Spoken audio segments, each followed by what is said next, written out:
Globally, people are being increasingly displaced by pandemics, wars, and extreme climate events, all of which can be attributed to the accelerating progress of climate change. Each year, more and more people are forcefully displaced from their homelands by climate. Today, about 89% of the global refugee population seek asylum from climate crises that have devastated their lands of origin. With more land becoming uninhabitable, the nomadic population worldwide is on the rise. NASA and ESRI have identified areas of the world that would face the worst of natural disasters in the near future. These megastorms would be so destructive that they would make living nearly impossible for local populations. The UN identifies the intensifying climate refugee crisis as one greatest challenge that we would experience in our history as a species. Tourism and hospitality, an industry that welcomes, entertains, and sustains living for migratory people or tourists, can provide for the needs of climate refugees. With much of the world in lockdown, the past 3 years of pandemic have also contributed to the epic decline of the tourism industry. A group of the leaders within the tourism industry, Richard Fain, founder of the Royal Caribbean Cruise, Baron Hilton, successor of the Hilton Corporation, and Robert De Niro, a Hollywood celebrity who has a history of benefiting from disaster capitalism in the Caribbean, recognized that their businesses are facing immense threats. However, they've also discovered the overlap between what the refugees need and what hospitality can provide. With this revelation, the hospitality business leaders saw this as their saving grace. Their facilities would be able to resume their pre-pandemic operations while climate refugees would be converted into their consumers, who they now referred to as climate nomads. By offering to accommodate and provide hospitality to the climate nomads, they requested disaster funds from the UN, the Red Cross, and the World Bank and became part of the disaster response relief team. By branding themselves as the industry that now provides hospitality in an increasingly inhospitable world, the group bestowed upon themselves a new name, the New Hospitality. With NASA and ESRI's mapping of disaster-prone areas, tourism cruise lines such as the Royal Caribbean Cruise, the Windstar Cruises, and many others developed cruise lines that travel to these areas where there are frequent extreme climate events and where people are most likely to be displaced. As part of the disaster responders, once a natural event occurred, the cruise lines accommodated the displaced people and served as safe temporary shelters. The cruise ships could also be used to transport displaced people temporarily to a safe location.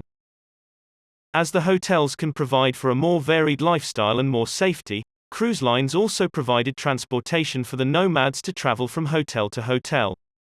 UNDP, an institution that had previously worked on the post-disaster recovery plan, Build Back Better, proposed a newly revised plan, Built to be Destroyed. This is a guide that required all climate hotels to be designed as impermanent structures so that once they are destroyed in a climate disaster, they would not create destructive harm to human life and that the building elements could be easily salvaged and be reused to build the next hotel. To finance the hotels, the World Bank worked with local governments to generate the inflow of loans to support the construction of these new climate nomad hotels and the climate power generators, which harnessed natural disasters for energy. Leonardo DiCaprio and Robert De Niro became celebrity ambassadors for the institution. They believed in this mission of new hospitality and wanted to be a part of the climate nomad movement. They shared their experiences on the journeys and influenced more people and celebrities to join the movement. With more climate disasters occurring almost every day, the population of climate nomads grew significantly. Also, with the relentless, incomprehensible loss that came with climate change, people began to lose faith in the conventional systems of disaster response and the network of institutions that pushed for permanent properties based on monetary values, like the bank and the dollar system. By taking photos of every remarkable moment and storing the memories in the cloud, people come to embrace images as remediation for their post-disaster life. Super World and Disasters Fighters, two organizations that were already working with the World Bank to apply the use of NFTs to disaster reliefs in the Caribbean, proposed a new value system based on nomadic memories, documentations of the experiences, stories, and temporary kinships that the climate nomads collect as they traverse the land of the world. This new currency places value on the memories of objects, places, and kinships that no longer exist.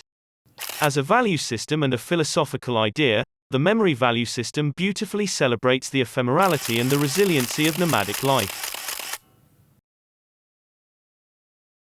Individual nations recognized that the displaced population could no longer contribute to local economies.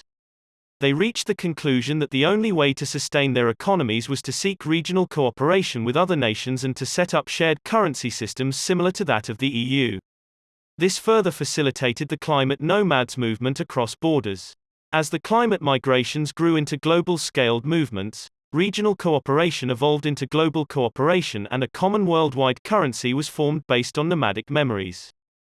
The World Bank became a centralized bank for memories and each nomad became a producer of memories. Microsoft and its team of digital architects built the Memory Cloud, a free storage service that nomads can subscribe to archive their memories. Natural disasters became the enforcers of creative destruction. By destroying existing built structures, they created opportunities for reinvention and innovation. Microsoft facilitated the sharing of memories by developing technologies to project the nomads' memories onto the physical space. With this technology, the space of the climate hotels and cruise ships became the hubs of cultural exchange. With each social interaction that takes place within the hotel, the physical space was transformed to express the sharing of memories. This new form of socializing became a way for refugees to recognize their shared experiences of being displaced. During the sharing of memories, new kinships and identities were formed on the basis of travel trajectories. Those with similar travel trajectories became the new kins. Existing religions became more nature-oriented to explain the high frequency of natural disasters. Many of them failed to explain the new global climate conditions with their existing theologies. The new hospitality group absorbed other nature religious groups and accepted nomads who needed to cope with the incessant loss and the unpredictability of climate change. UN, an institution working with the new hospitality and an organization that has had extensive experiences working with climate refugees, ascended to the position of the ultimate leader in the building of a global nomadic civilization. It cooperated with NASA, World Bank, the Red Cross, Microsoft as well as other hospitality companies to support nomadic life by preparing displaced people for their nomadic journeys. As a world that now experiences daily climate disasters, the new hospitality became a religious way of life for the climate nomads. Upon displacement, people are converted into climate nomads through initiation ceremonies hosted by the Red Cross. All those who wander are never lost. The climate nomads follow the spiritual guidance of the new hospitality as they navigate through their new dynamic, exhilarating, and adaptable lives. We shall commit to experiencing migrations. We shall upkeep our devotion to our nature deities who appear in the forms of natural events. We will signify our devotion to nature and to each other by the relentless act of building and rebuilding. And we shall never be lost, for we shall always be willing to accept feelings of renewal and freedom as we depart for the next journey.